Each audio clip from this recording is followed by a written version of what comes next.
Top U.S. and Chinese officials are meeting here in Washington this week for the annual Strategic and Economic Dialogue. The state of relations between the world's two biggest economies is once again in the spotlight. Chinese President Xi Jinping is calling for strengthened ties, and U.S. President Barack Obama has launched a pivot to Asia. CCTV's Nathan King reports.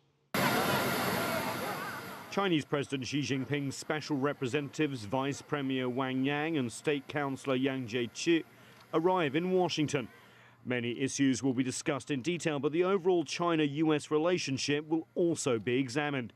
First, the tensions, the disputes in the East China Sea with Japan over the Diaoyu Islands, and tensions with Vietnam and the Philippines came just as the US announced a pivot to Asia, leading to suspicions in Beijing that the US policy may be one of containing China. It doesn't really help, so to speak, especially from the Chinese point of view, that the Philippines and especially Japan are security allies of the United States in the region. And with the pivot, as you know, especially in the aftermath of the US rebalancing or pivot in Asia, the Chinese have become even more suspicious about the US or America's intentions in the region. Then there is the issue of cybersecurity.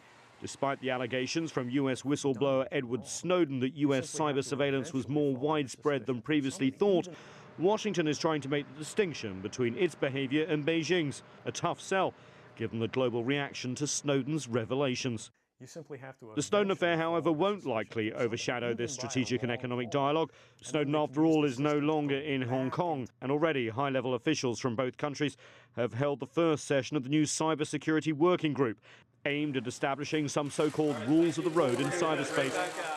And there is room for agreement on a whole host of issues, from climate change, energy security, and added cooperation when it comes to pressuring the DPRK over its nuclear and ballistic missile programs.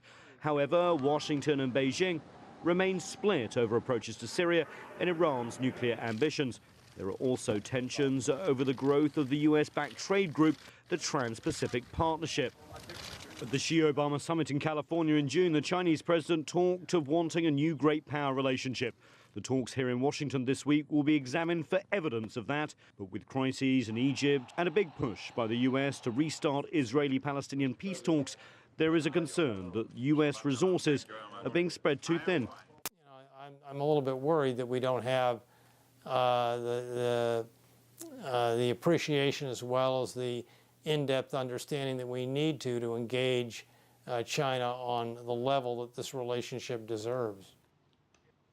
Yes, the question of ally or adversary is very much tied up on how this US pivot to Asia will be transferred into policy. There are concerns that while the US is committing military assets across the Asia-Pacific, there as yet isn't an equivalent on the diplomatic, especially, and also the economic fronts. Equally, the US has said that while they are open to a new great power relationship, senior administration officials have told us that that will require concrete cooperation on a variety of issues, Mike. You know, it's interesting. I had a chance to talk to Kirk Campbell, the architect of this pivot. He likes to call it a rebalance today, but he said that this is such a complex relationship, and it's part cooperation, part competition, and he kind of sees bilateral military relations as key. Is that pretty much what you're hearing as well? I think that's very key. I was actually a lecturer in New York with the head of the US Pacific Command, Samuel Locklear, amazing admiral, and he was saying that that is what they really feel is where the confidence needs to be built. They have connections at the top, but what they would really like is officer to officer level. They're very encouraged that China has agreed to be observer of the Pacific naval exercise in 2014.